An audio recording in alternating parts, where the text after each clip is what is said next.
కేంద్ర ఆర్థిక శాఖ మంత్రి నిర్మలా సీతారామన్కు మంత్రి లోకేష్ ఘన స్వాగతం పలికారు. పల్నాడు జిల్లా నర్సరావుపేటలో కేంద్ర రాష్ట్ర ప్రభుత్వాలు సంయుక్తంగా నిర్వహిస్తున్న మెగా రుణమేళ కార్యక్రమానికి ముఖ్య అతిథిగా హాజరయ్యేందుకు కేంద్ర మంత్రి వచ్చారు. ఈ నేపథ్యంలో ముందుగా ఉండవల్లిలోని సీఎం చంద్రబాబు నివాసానికి చేరుకున్న నిర్మలా సీతారామన్కు సీఎం చంద్రబాబుతో కలిసి మంత్రి లోకేష్ ఆహ్వానం పలికారు. ఈ సందర్భంగా మంత్రి లోకేష్ శాలువాతో నిర్మలా సీతారామన్ను సత్కరించారు. ఇక దీనిపై మరింత సమాచారాన్ని మా ప్రతినిధి శ్రీనివాస్ అందిస్తారు. శ్రీనివాస్,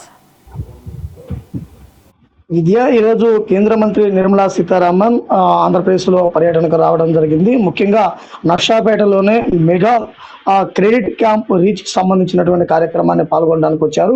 దానిలో భాగంగా ముందుగానే ఉండవల్లిలో ఉన్నటువంటి చంద్రబాబు నివాసానికి చేరుకోవడం జరిగింది.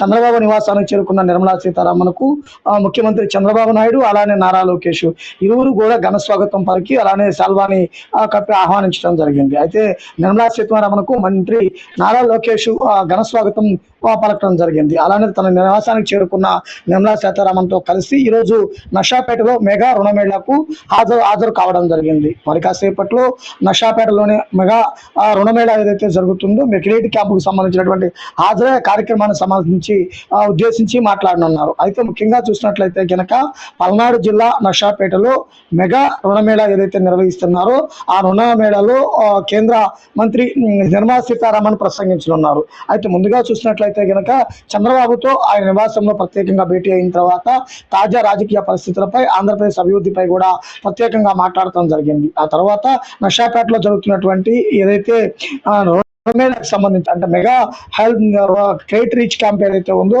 ఈ క్యాంప్ లో పాల్గొని రాష్ట్రానికి సంబంధించినటువంటి నిధులు వాటికి సంబంధించిన వాటిపై కూడా మాట్లాడటానికి కూడా సిద్ధమవుతున్నారు. ఆ కార్యక్రమం కూడా మరి కాసేపట్లోనే ప్రారంభం కానుంది. Thank you Srinivas.